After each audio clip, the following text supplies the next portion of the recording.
Hey folks, Steve here with another Reluctant Enemies video.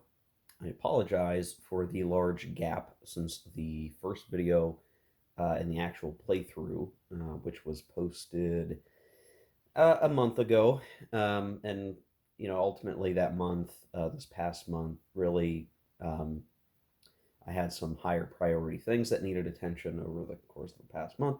But I'm trying to steer myself back here. Of course, a month is long enough that I had to refresh my brain on the OCS rules and get reoriented, but I have done that.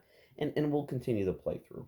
Um, you can tell that this YouTube channel is not monetized. It is purely for when I want to do something or when I can do something. If I had been monetized or attempting to play into the algorithm, that really forces people to upload videos either every day or on a weekly basis or on some regular cadence, and that's just not my jam. So I'm sorry, I really didn't mean it to be this long between the videos, but so it goes. The last video, we spent the majority of that video basically running through one particular combat and illustrating kind of how things operate and move. Um, Obviously, I cannot do that for the entire series. We will be here forever.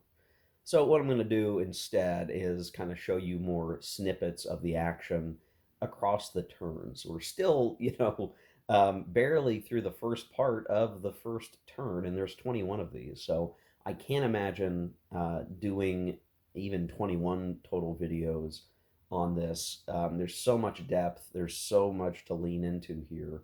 We just wouldn't get anywhere very fast. So what I may need to do is show cuts and snippets and explanation after each player turn. And then that way, if I show those snippets and talk through things, each video, however long they end up being, might incorporate multiple turns. So the title of this video, as you're watching it right now, will probably indicate to what degree we got with that idea. I'm hoping ultimately to tackle several turns of video so that in total we're talking maybe 5 videos, not counting a post-mortem, not counting a review. If I decide to do a review, I kind of feel like the OCS system, you're either going to love it or you're going to hate it. It's really hard to do a true review as a conventional thing. I feel like, because if you know what OCS is, and you've played it, you probably have a pretty good feeling of you really like it or you really don't. Um, and it's hard to just say, is this a good OCS game or not? I'm not sure I'm qualified to say that. And if you do like OCS, then you're probably trying to own each and every one of them, and it's more about just picking up the latest than earmarking one particular game as is worth it or not. So all that and more to come, guys. So what I'm going to do from here is I'm going to play through the rest of the allied turn. That's going to involve these commandos coming in. That's going to involve the rest of these units that haven't done anything yet, trying to push north. And then even the same, really, for these forces down south. These guys are done, which is why they are shifted slightly so I could remember. But they did that. Much more to come. Much more to come. And the Vici forces even get a turn, believe it or not. Yeah, there you go. All right, guys. We'll pop back in here when we've made some progress and have more to talk about rather than me painfully going through each and every mechanic. When we do get to something significant, I may show you that mid-turn just because it will be important or it will be interesting or cool to talk about. But those may be few and far between. All right, let's get going. Okay, here we are at the end of the initial Allied movement phase. That includes the barrage segment. Looking at the sequence of play, I just want to pause here and kind of show what things are looking like. Again, I'm using Chip's, intro to OCS as the guiding light here because, and apparently I'm not the only one who's had this challenge. Wardrobe plays World War II, has a few videos on this game. I think he started recording his right around the time I started recording mine.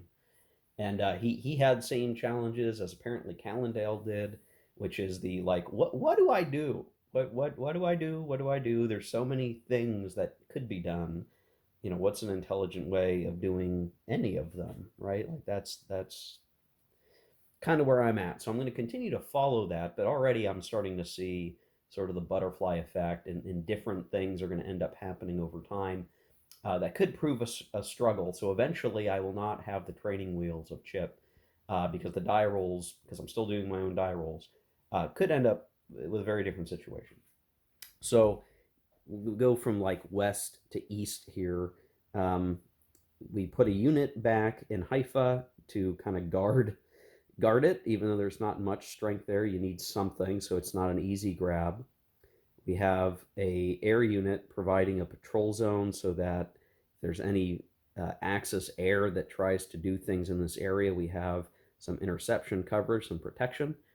That's the purpose of that. So right now, I don't think we have any air on map, but that will change for Vichy soon enough. We are setting up to do a assault combat, a regular combat along the coast here. So we have units set up. We've moved an HQ from Safad to here. This HQ will be able to project supply up the coast much more easily with some units in reserve here to exploit the destruction of that unit to head up the coast, further north, up to the Litani River.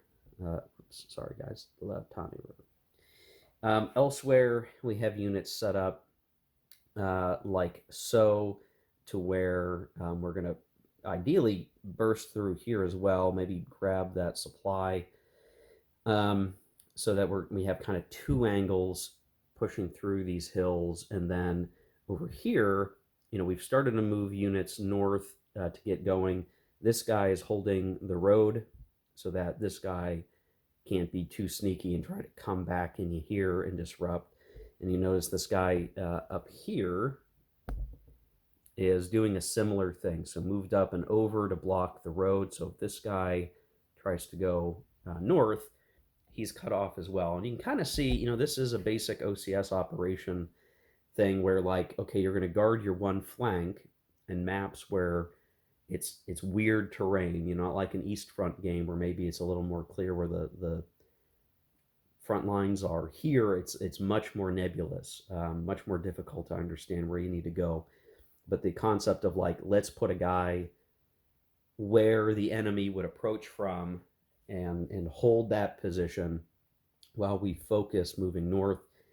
And much like Chip, I've got units coming here, kind of getting this guy put into a bad situation, and then we'll be able to continue north along that axis with our HQ moved up here to continue to provide the supply network. This HQ being here basically allows us to push up to the furthest parts of the map. Though maybe a little exposed there. We'll see what happens. Then further east, we still have some stuff back here at our supply dump with the HQ, but we did move a unit here to protect these dumps that were previously wide open, and now we've got these units surrounding the cavalry at Dera, and will likely clear that to get us out fighting out to here. So the Allies have a clear leap forward and a way to continue pushing. Unfortunately, all of my barrages missed, as opposed to Chip's, which did very well. So he DG'd that unit. I failed to do so with my air from the off-map airbase, and then I only had the Commonwealth destroyers available for naval barrage, and they missed as well. So that already is going to be harder for me than it will be for Chip and his starter guy, but we'll see what happens. My commandos also had the die roll where they could land this segment, or have to wait until the end of the exploit phase. And that's the die roll that I got. So the commandos have still not landed yet as we go into the Vichy reaction phase. So we'll do the Vichy reaction phase, and maybe we'll show off the aftermath of the main combats, and we'll eventually get to the Vichy turn as well, but we'll see what happens. Before we do that, I actually wanted to record really quick a quick segment here around the supply phase. So after you do your movement phase, including the barrage segment, you have your supply phase.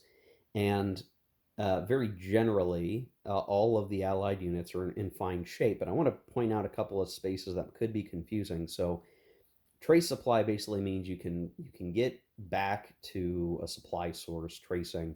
You're not spending any on map supply unless those units can't make that trace and they have to eat off the map, basically consume the on map supply to stay in quote unquote trace supply.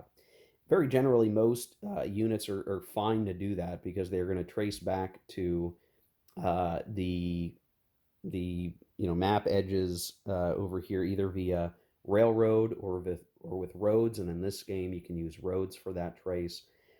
Um, and HQs can throw supply. So if you look here, very generally, like this HQ is keeping all these guys in trace supply. Even this guy, technically, he might even be able to be tracing along the railroad, but I think there's an issue with that I'm not thinking of. The main thing though is this HQ definitely is fine, and he can throw supply 8 truck. So one, two, three, 4, 5, 6, 7. This guy remains in trace supply. These guys are all fine on similar logic. And then ultimately, if we look north, you have this HQ able to throw over to this guy, even across that river, with the extra movement point because adjacent is also good enough. So this guy, it's really 1, 2, 3 plus 5 for the river is 8. And then adjacent to that in this Pioneer unit is in trace supply as well, even though it you might not look, may not realize it at first, but the position of that HQ ends up being really important. So when you look at that, that I think that's where things start to get more difficult over time. Is where's that supply trace? Are these guys okay? Are they getting to where they need to be for a detrainable hex kind of thing? You got to watch that. Now, again, all my units are in the same position as Chip's. So if Chip says his is our own tray supply, I believe him. But I did try to look around and go, well, are there any that may not easily be that way? Are there any that are a real trick and a problem? But there are enough supply depots, 1, 2, 3, 4, 5, and then adjacent is close enough from the supply dump in Safad. All of that, we're in good shape, even if it is a bit tricky to be sure that they're able to trace that far. So something to keep in mind, something to watch out for. And yeah, the game specific rules do modify this a bit for reluctant enemies. I'm not going to do supply evaluation segments in the future, but this one was just important to note that you really, your first time playing this, take some time and think through the supply network to make sure you get it and you get it right, because it could have pretty significant impacts later on. Hey guys, I just want to show this absolutely amazing roll that the Allies just got. So we're in the combat phase. The Vichy reaction phase was not too exciting, and a lot of air stuff occurred. Mostly were misses, except all the fighters are currently aborted. There are actually air units in Rayak Air Base, which I may not have mentioned earlier. But we were doing this combat here where Chip had this unit disorganized. We did not. So it was really left to the best of the die rolls. And the black dice are for surprise, which is definitely attacker surprise. We have a +1, so it's a 12 surprise. And then we have 5 shifts to the right with a 11 for the combat die roll, which are the white dice. +1 is 12. So, we'll adjudicate everything on the board off camera, but I at least want to show you the die roll because that's just the best die roll that we could have ever hoped for on this combat, which I was a little nervous about given we failed to disorganize them. So, almost assuredly going to destroy that Vichy unit. Okay, guys, here we're showing the aftermath of the Allied player turn for turn 1. We're going to switch over to the Vichy side for the next set of actions, but I did want to show the aftermath. Generally still following the game plan as Chip lays it out in the starter guide. Um, well, we've done pretty well. So when I compare the progress to Chip, it's pretty close to the same. I've lost fewer units than he has at this point in the starter guide. So we've lost a total of 2 allied units. One of those was just a commando who landed on this Vichy unit and could not survive, and then the other lost in combat crossing the Litani River. We had to, it's either retreat the stack or suffer one loss and, basically um, get across the river, and I opted for that. Though actually, come to think of it, I think I need to swap which unit took the step loss because of the AR rating used. So that's my bad. I need to adjust that now that I'm seeing it. So one step loss, but we're across a pretty major terrain barrier is a good thing in my mind. So there's this river line, and this river line. So each one, we need to be trying to get through and across. Um, the important thing about this Mir Jaun area, I'm probably butchering that pronunciation, is that there are trails that would allow us to outflank some of these river lines, and that's definitely something that the Allies want to look at. So some of this came from we got lucky on the attack. We cleared the lane through Tier. During the Allied exploitation phase, that stack went running up to here. And then with the landing commando, we really got one that landed on top of the Allies and one that landed where we wanted them to go, which is the same place that Chip picked for the starter guide. The exploitation phase does include a combat phase where we had a sort of combined attack, and we just got lucky enough. And only really by virtue of rolling very high. We didn't get surprised, but I rolled very high on the actual combat die roll. There was no action rating modifier either. We just got really lucky, and we've managed to cross over. So that's sort of a key thing here, an important part of the puzzle that we were able to get across like that, and we can hold that river crossing pretty well, I hope, against the Vichy. Now we'll see. I think the Vichy forces here are not nothing, and we could actually see the British pushed back over the river. We'll have to see. I really don't know what to make of it. The Vichy do have challenges with this guy being out of supply, these guys being out of supply because we are doing like Chip did, and we're running our our cavalry really far afield, which feels very dangerous. But there's the hope that the Allies can, cut open the supply path to those guys over the next couple of phases.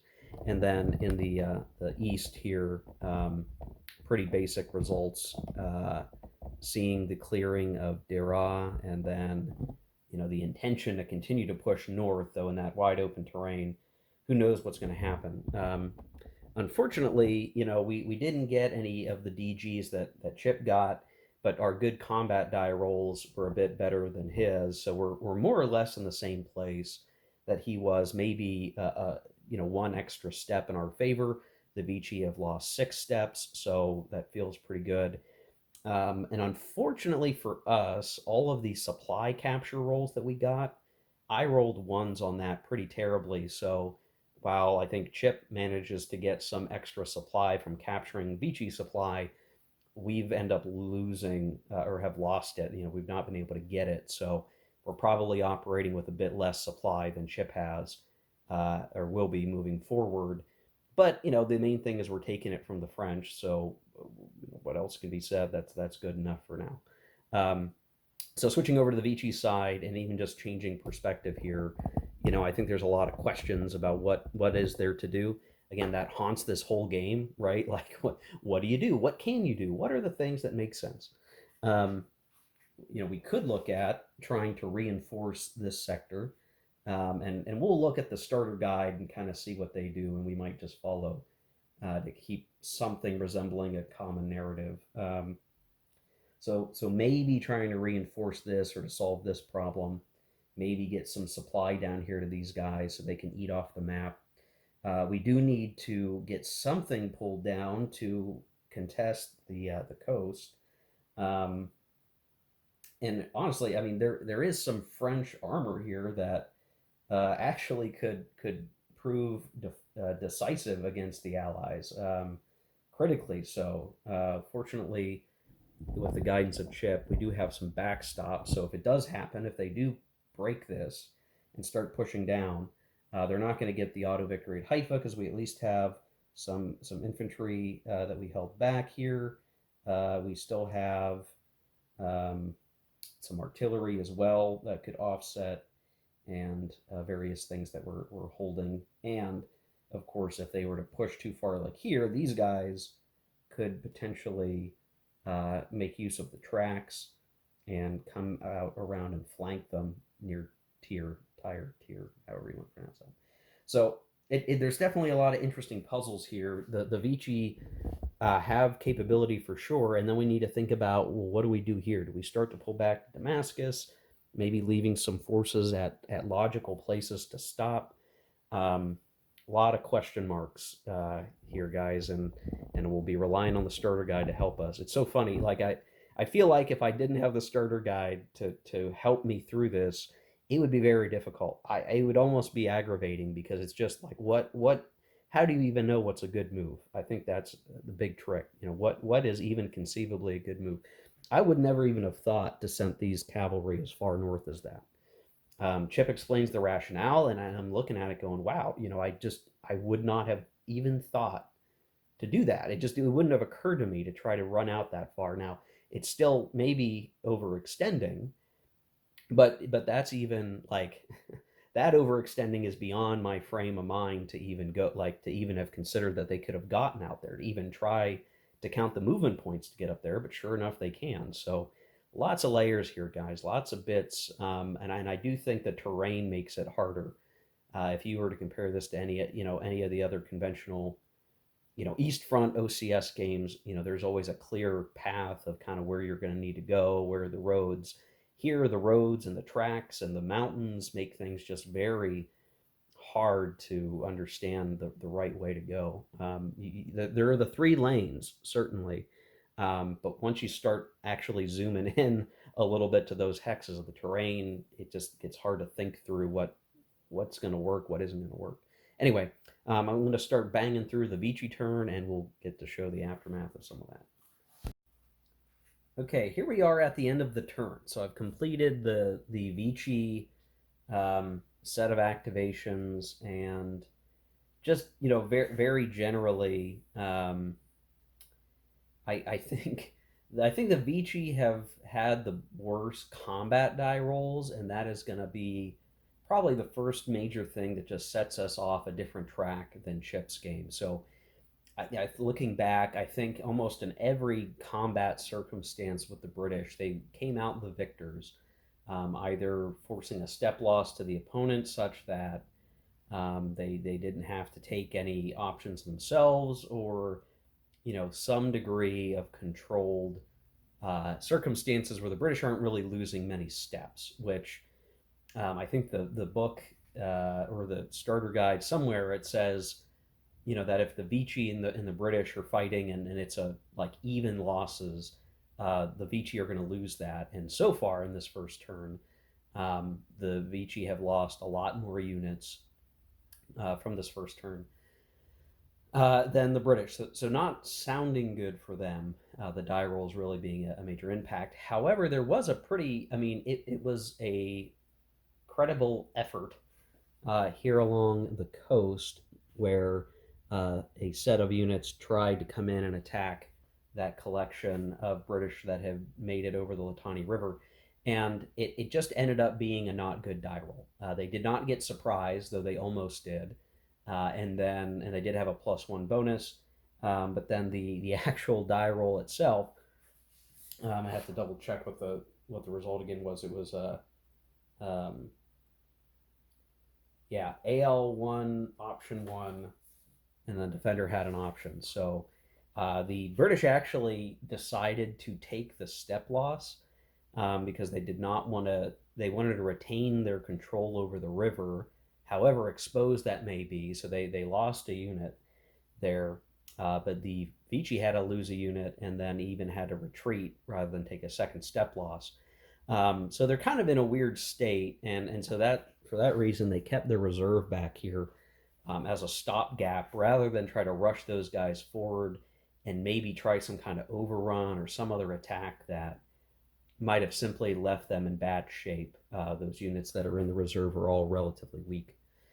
It does give the British an opportunity maybe to focus some effort on trying to destroy that armor unit of the Vichy forces there, which is the strongest individual unit on the map right now, I'm pretty sure, and does give the Vichy forces a really good counterpunch. I mean, it was pretty nasty to have to deal with that as the British on the defense, and only through the luck of the die roll are we kept from worse circumstances. I think in Chip's game, they actually defeated those British forces there and exploited further. They did not get that, so the British remain, if not on the offensive, they've gotten over that first river hurdle and have held it, which is important going into this next turn. Here, not much occurred. Eating off the map for some of those units. Really, the Vichy need to try to pull some of those guys away. Try to figure out a way to clear this. I had a different reinforcement draw when we used our losses to replenish. So while Chip had 2 cavalry Vichy units that came over here, I only had 1. So this one rushed up to help this unit here, and then the infantry that came back is going to hold in front of the that junction at El. I better make sure I say this right. El Masna. So kind of just we're starting to see greater differentiation from the die rolls from Chip's game. It's going to get more interesting as we go. And then really ultimately, and I think I actually would have chosen to move that unit there. So I will do that now. So kind of tough circumstance. Down here, I followed the same actions as Chip or not Chip, but Chip's opponent, I should say, following the starter guide sequence of, getting these guys either back into trace supply or beginning to get them marched into a better order of operations. And I think, with the help of the starter guide for both sides, honestly, and I don't know how well Chip's opponent's play really pans out, so maybe listening to either or of these guys could bring in to a fail state, who knows. The coast remains contested. And ultimately,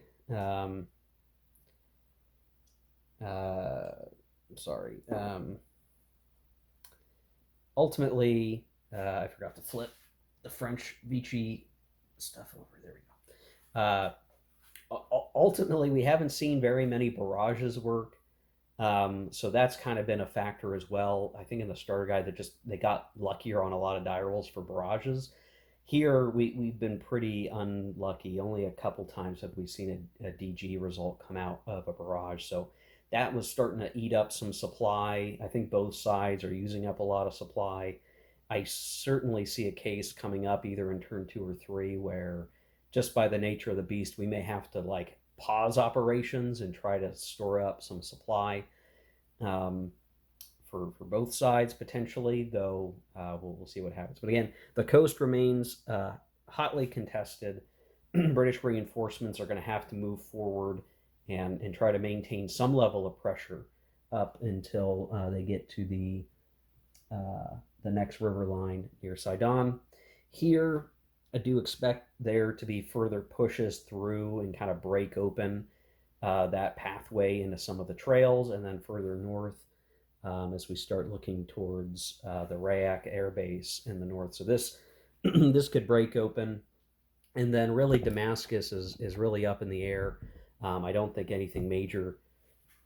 I would say nothing major has really occurred. The British are starting to send their forces north, and the Vichy have kind of created a line, and ideally, we might need to leave somebody hanging here just so there's not some kind of like backdoor path, but trying to create some lines of defense. Probably get a guy over here somewhere. And then we've got this stray still way out here in Kanatra, to try to hold back the adjustments of the HQs for the Vici, which are in alignment with the starter guide, help to flow the resources around. And the fact that the Vici got their 1.5 supply points and that matches their rel cap meant they could basically move what they needed to move for the time being. But it's going to get tougher, and at some point each side is going to have to take that operational pause. So an interesting start to things. And I'm a little intimidated because very soon, as we start going into turn 2 and 3 and beyond, I will not have the starter guide to lean on to help me. I'm going to have to really figure it out. I will say, and if you're interested in this, there's the starter guide PDF that's available, covers turn 1. There is an additional document on the OCS depot that is something like 70 pages long, too long that I'm willing to spend the ink to print it.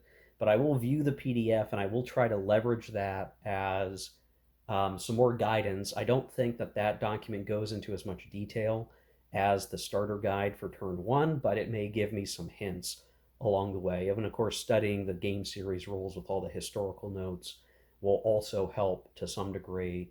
But I think this opening turn, being able to follow that script, does kind of help develop here's what we need to be trying to do, here's how we're going to get there.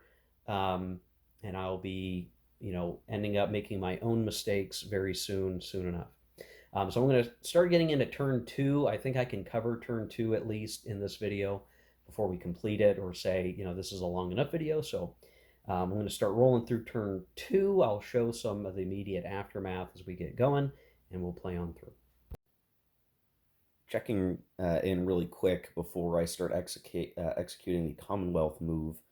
I had decided with the initiative rolls as I start turn 2 here, to have the Commonwealth go first, and I realize there's the hammer concept of going second in a turn so that you could potentially go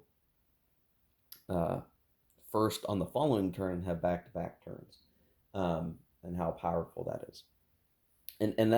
And to me, that is always a little bit of the contrivance of a war game board game where people have to have turns, but to have it be, you can potentially have back-to-back turns. That potential shifts your strategy, and I did decide to have the Commonwealth go first again because I feel like I have an opportunity here as the Commonwealth to knock the Vici really off balance. So we had a pretty good turn. Our initial set of attacks and maneuvers did pretty well. The counterattacks on the Vici turn did not go very well. The few die rolls that we had were really not in favor of the Vici. So when I looked at the reinforcements coming in, and there's a few scattered bits, here and there, some in odd places, but works just fine with me. There's also this huge stack of Free French units that have come in the Damascus theater, if we want to refer to it that way. That I think it makes a lot of sense for us to go first, continue to push the way that we have been, and this is especially important, I think, because we want to do as much damage early as we can. The way I'm feeling about this is that the early turns are just so important, because of the imbalance of forces. So, when I go look at the reinforcement table or the replacement table, like it, the Commonwealth will get far more units in terms of reinforcements than Vici ever will in terms of land units. And then the British get replacement points that they can rebuild units, that being in addition to the reconstituting rules of this game that is specific to reluctant enemies, where you're able to rebuild, 1/3 of the destroyed units that are destroyed.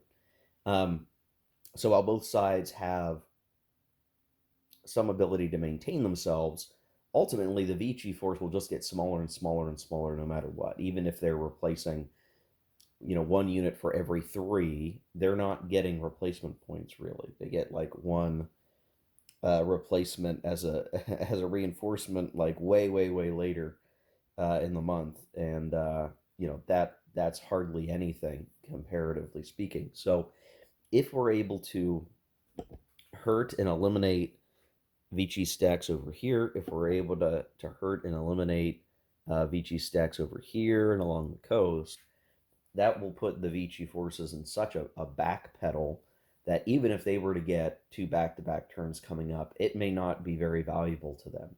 And I think that's the key. And I sort of encountered that when I played Tunisia too, um, with Justigard, that like, yeah, if you can go and operate, but you basically make your opponent's double turn not even really be useful, or have them using that double turn just to try to get back on their feet, you've basically nullified that, and you've set yourself up for your own double turn. So in this case, yeah, the intention being, let's continue to pressure the Vici beyond their capability to respond. And the further we get early, so let's say um, we clear this somehow, or we get pretty close to clearing it, and we move up the road, and we're fighting our way up here, and then getting closer to sort of the clearer terrain to maneuver towards the Rayak Air Base. The earlier we're doing that, the better for the Commonwealth, just holistically. Same thing over here. We're beyond the Litani River.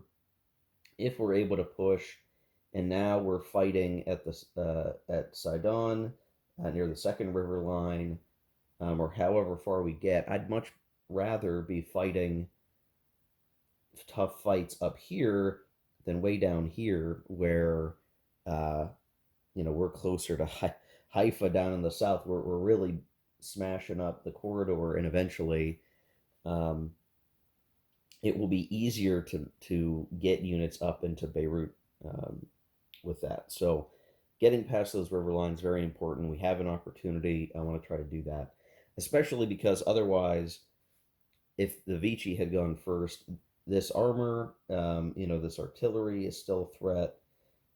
There are enough local Vici forces here that they could continue to press and attack the Commonwealth and kind of break this line, get back across the Litani River, and we're kind of back to where we started, and I don't want that to happen. And in fact, looking at this armor unit, realizing this is kind of a tough stack right here, I do want to figure out a way to either get him DG'd, get that stack DG'd, so that rather than them defending with, 13 combat strength, they're defending with, 6.5 or whatever it is, and maybe we get enough local forces in place that we have some reasonable ability to shut this stack down. I'm sure the Vici would want to keep the armor alive, with whatever they can do. But if we can knock that armor out somehow, it will be very hard for the Vici to get that back. It goes into the dead pool. If they want it back, they're going to have to draw it from the dead pile, which, ideally we're keeping the dead pile full of Vici units as often as we can. And we decrease the chance of that very strong, scary unit coming back. So it is potentially vulnerable right now, and to me, that's a really key thing. We are going to lose our commandos before long, because they can trace supply, which means they get withdrawn. But we should be able to move some supplementary Commonwealth forces into this sector to compensate, and the fight will continue. So kind of a mini intro in the middle of this video, but I think just looking at the strategic situation, that makes the most sense. And really, turns out Chip also chose to go first on the second turn as the Commonwealth. So there's a little bit of an alignment there, though his game situation is quite a bit different, or starting to become more different, especially on the coast than mine. So I'm going to go ahead and start doing the Commonwealth movement. Okay, stopping here at the end of the Commonwealth turn, I wanted to show the results. I would say this all went very well. I did make some different decisions, some of which are going to be kind of scary to think about long term here.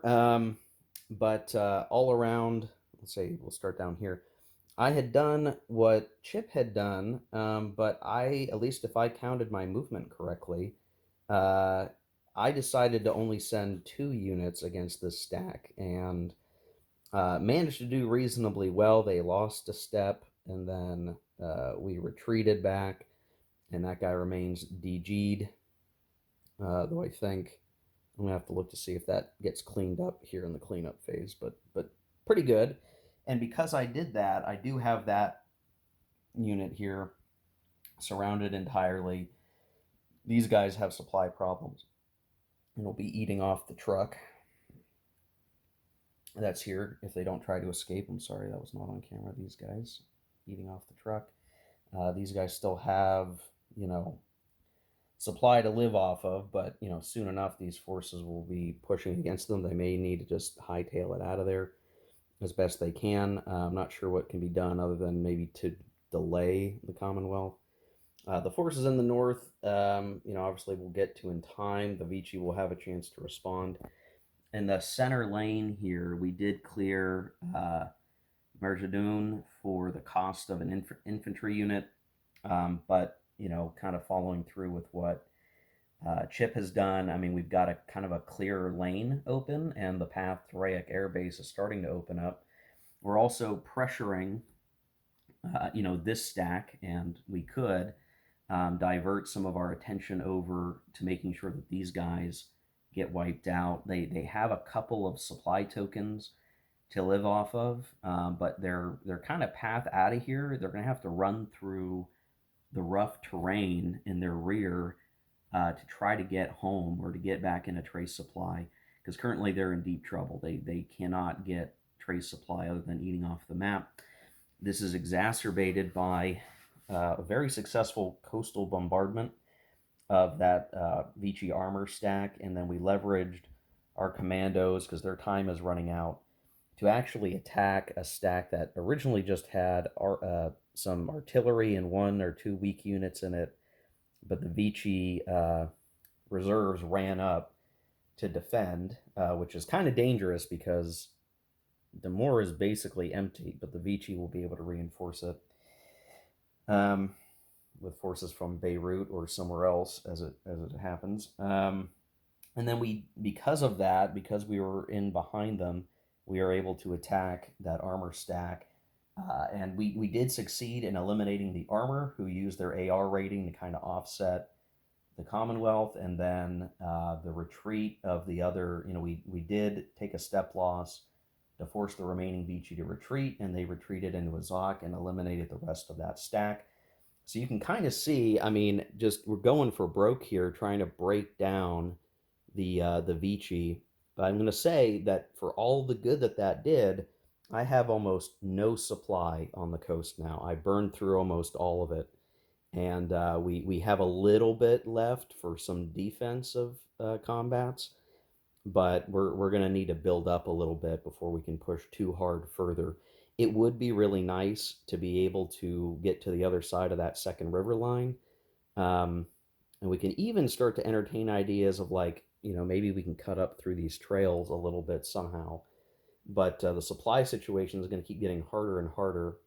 And to me, that's going to be the real bottleneck is, you know, we burn through so much supply. We're going to need to get more. We're going to need to run it up with trucks and rail to where we want it to be. And there's just no easy way to get supply up through these roads without the trucks. At least on the Damascus axis, the rail line actually will allow us to rail supply, but any supply we allocate to the west front here, the western piece of it, we're going to have to move with trucks, and that is going to be painful, very painful. I'll probably have to switch over one of the trucks over. So while it might look like, hey, the Commonwealth might win the game because we're getting pretty darn close to Beirut, and that's true, we're running out of supplies, and we're going to have to do an operational pause and do smaller operations. I mean, I had 6 units attacking that Vici armor stack. That was 6 tokens. That's a lot. That's, one supply point and a half. That's like all the reinforcements we got for a turn was used up there, and we'd still been using other supply elsewhere. So a pretty big expenditure. I'm hoping for the right gains because now we're going to be, really pressuring Vici at this point. And when I look at what's on the board, these guys are going to be useless before long. There's not much here. The strength factors aren't super great. Demore just has the HQ, and that's it. There are some units that are in Beirut itself, but it's not many. There are still some units in Jalais, but not a lot either, for that matter. And you can see, I mean, like, and then there's more forces in Damascus, but gosh, they're going to have to be there to defend against the Commonwealth. So already Vici is feeling pretty pressured. And in terms of losses for the turn, yes, the Commonwealth have had some bloody combats and have taken some losses. The Vici have taken a lot more. So 4-6, I think in the big scheme of things, that benefits the Commonwealth, and it's going to be really hard for the Vici to draw that armor unit as a reconstituted unit. So all things looking really good for the Commonwealth, but this progress is going to slow down a lot here very shortly. So I'll play through the Vici side of the turn, and then we'll probably look to wrap up the video. All right, folks, here I am at the end of turn 2, so in the transition basically going into turn 3. And I have to say the Vici forces didn't get to do a whole lot. They did make some attempts that didn't necessarily go their way. They made some risky attacks and didn't really get any payoff for it, unfortunately. So I'll just say, based on the behavior of these first 2 turns, I'm thinking this is very probably likely going to be a Commonwealth victory in the end, though it may take us some time to get there. So once more, getting into what I think is going to be another loss for the Vici. Yeah, okay. So just rounding things up very quickly. In the Eastern Quadrant, these guys are basically just there to keep the Commonwealth forces from being able to just move north. The best that they can do is kind of hold, eat up their supply, and then maybe at some point get going to where they can get back to Damascus. But at this point, I don't really know how they try to do that. They still have a decent chunk of supply there to work with, but not great. This poor guy's trying to escape. Not much he can do. Kind of a bad situation, and he's ultimately going to be. Well, technically, he is in trace supply at the moment. It won't be for too much longer, probably. So his days are numbered. The surrounded Vici unit did die to attrition, which is kind of important to look at because basically we were able to get rid of a step without spending any supply to do it. Other than, okay, we had to spend supply to move these units, but I mean, we kind of would have had to have done that anyway. And so they were able to simply get around that guy. He was isolated and basically, kaput, essentially. So done for, down and out, no luck, no trace supply, dies to attrition. The Vici around Damascus are trying to kind of set up something with some artillery firing. This guy holding the escarpment road, or maybe that's not escarpment. What is that? That is the Wadi. But holding that road just as a defensive cautionary thing, pulled back to here into the lava gravel terrain, whatever you want to refer to that. They call it lava, and in my mind, I'm like, when I hear lava, I think magma, but it's more like the rock terrain of lava stones, I think. So they're pulled back to hold defensively. In the center lane, I mean, right now, the best we can do is try to get a line of defense here so that it's not easy for the Commonwealth to bypass them on the way to Rayak Air Base. We're trying to get some artillery set up here and just whatever reinforcements we think we can get over there to hold. There's a lot of Commonwealth kind of coming up the road, so that's something we can't not deal with. We did have a Vichy unit die over here from attrition because he was out of trace supply due to these hills and the lacking of connectivity to be able to throw supply, and he died. Which means like these guys kind of have free reign really at this point to continue to push up the valley. Where here on the coast things are kind of a nail biter. We have sent some reinforcements from other lanes over here. We had a fast moving light anti tank force, a mechanized unit, come over here to try to get into something to offset the Allied armor. So this is where the whole anti tank feature between light anti tank and heavy anti tank, because the Vichy armor unit was defeated, there's a very good chance this Commonwealth armor here can kind of run roughshod through the clear terrain and get a lot more bang for the buck. So we need to get something in there to stop them. We were going to try to clear a commando and then have some reserve units come in and maybe try some sort of exploitation overrun against the stack, and that didn't work out. The commandos held, mostly due to action rating differentials. So almost everything here now, I mean, is almost purely defensive in nature. We did have the Vichy artillery try to fire on the stack, that missed ultimately. So I think in terms of the combat power, the Vichy forces here are on the defensive. They do have a lot more supply than the Commonwealth does. The Commonwealth is actually down to, really not very much at all, to be honest. And I mean, these guys just got screwed with the die roll. It's just nothing could be done. They didn't get surprised. They almost got defender surprise, but they didn't. And then the actual combat die roll was like a 4. So it's not been great. The only thing that's going to maybe keep the Vichy alive over here is the fact that like the Commonwealth is down to, let me double check, 2 tokens of supply from Haifa, and this is as far as their supply network can really go right now. So I think that's going to be probably the inhibiting factor.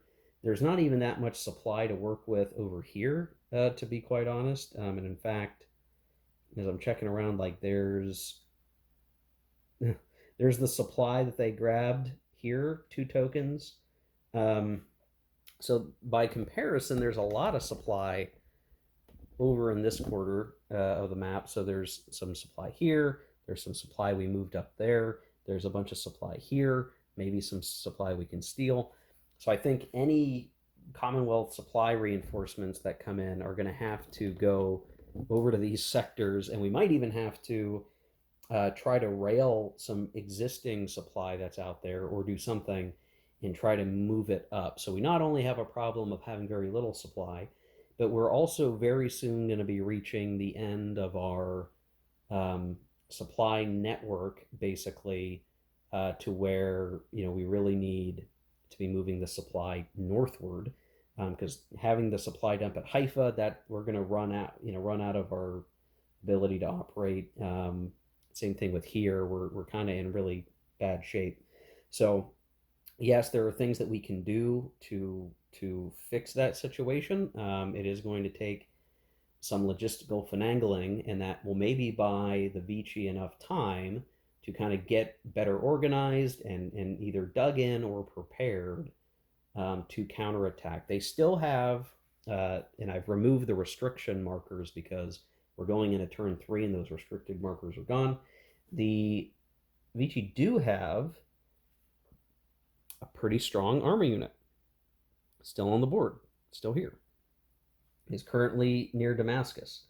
And I would pull him over to the coast, if not for the fact that I'm probably going to need him and the mechanized unit underneath him to defend around Damascus, because at some point the Commonwealth may get past this hill line of defense, and there's still some clear terrain back here that can be the counterpunch needed to shut down the Allied offensive. And the Allies do have armor in this sector of the map. They have this French armor here, and that may be it. There's some mechanized units. So, yeah, there is Allied armor that Vichy armor has to contest. So it's not like he's a freebie. He really does have a purpose over there. And again, that's why I had sent forces to the west. We did manage to save this artillery unit from being attrited away by getting him in a trace supply with enough powered up movement. So there will be eventually 20 artillery factors on the coast to fire and beat down the Commonwealth. But whether or not they're going to stay in good enough shape to maintain that level of effort, and that remains to be seen. So that's it for turns 1 and 2, guys. This is probably getting to be a longer video now, but turns 1 and 2 complete. We still have just a little under 20 to go in the whole game. The game may end sooner than that. I could, again, see a Commonwealth victory, maybe an automatic victory at some juncture. Their problem is supply, which in OCS is, gosh, just the most important thing. So, yeah, I'm having an okay time. I'm getting my bearings here. I think I'm now pretty far removed, or going to continue to be even more farther removed from the extended starter guide that Chip posted to the OCS Depot website. I will still reference that document to kind of get some thoughts and tips on different situations that may come up. But more and more, I'm going to have to rely on my own decision making. And even this later half of turn 2, the Vichy are just in a very different position in 2/3 of the map from the Chip game. So that means I really am having to make some independent decisions on what can I do, what should I do.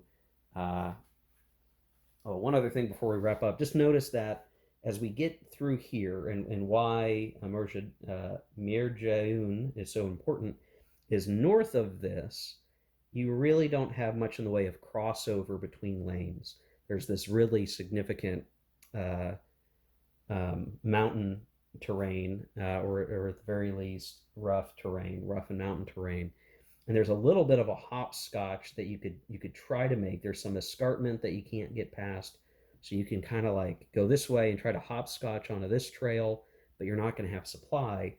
So we're kind of like the only danger these trails now pose is to the Vichy, or maybe vice versa, where one of the factions can be trying to take the trails as a roundabout way to get on the flank, but it's going to really be limited to this sector, and this is really going to be its own thing now that we've worked our way up to this point. So strategically, that's what we're looking at, and you can imagine very soon we'll also be pressing up through here. So these things are going to kind of conjoin, and rather it being a lot more chaotic feeling, where there's a lot of, just to show this part of the map again, a lot of crisscrossing of roads and where do you go? What do I do? That's going to start, if the Allies continue to push northward, that's going to really start to condense even tighter into these 3 lanes, such that, where do guys show up? Where does the supply go? What's going on? That will actually simplify a little bit and get easier, I think, at least until there's some other major break, and then we're fighting, through this pass or up near Beirut itself. So anyway, hope you guys enjoyed this video. Sorry it's a little late in coming.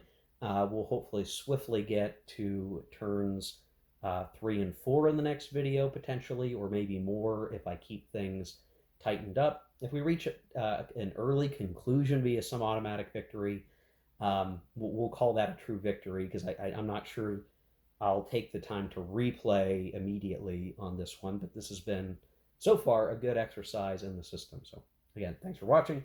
Take care. We'll see you in the next one. Keep gaming.